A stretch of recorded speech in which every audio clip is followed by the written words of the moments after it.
he had mentioned being in this box, even when he went to Tennessee. Although Tennessee was the best option because they had black quarterbacks before. They had Conrad Holloway and other people, but he still said, you're in this box. And I think that's another thing that came across to me is when you have an older African-American man, he's like 45 years old, right? He's like something almost 20 years older than Lamar, but he understands that dynamic. He understands the history, the Black history of that position. And I can't emphasize enough how important it is, particularly for young Black athletes, to be coached by people who understand the history and understand the stakes, that this is what is at stake, Lamar. It's not just about you playing for you. It's about, you stand on a lot of shoulders.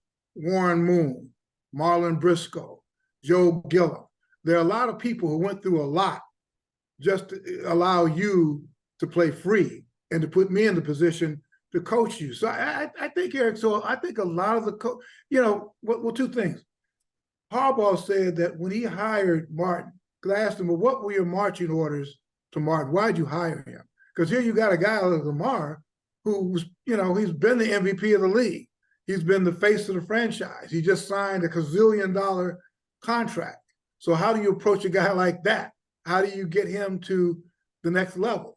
And I think the first thing he said, well, Lamar desperately wants to get to the next level. That's the first thing. He's coachable. He understands that there are things that he wants to achieve that he is not. He wants to win a championship. How do I do that? How can you help me get there? And, he knows that T. Martin won a championship at Tennessee. His ears perked up. So, oh, okay. You won a championship. You've done something I have not done that I want to do. How do I get there?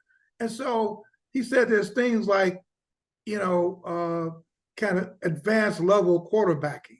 How do we build on what you do, your footwork, even how you hold the ball, your reads. He's really got him even deeper into the film room, deep into the film room, and it's something, you think that you're prepared, then somebody comes in and you realize, man, I'm not as prepared as I thought. I thought that I was studying, but, and remember, T. Martin played behind Peyton Manning at Tennessee. And that's what Peyton Manning was known for, was his preparation. And so T. Martin knows what it's like to be prepared, to dig into the film room, and to take Lamar with him. Said, you got to study.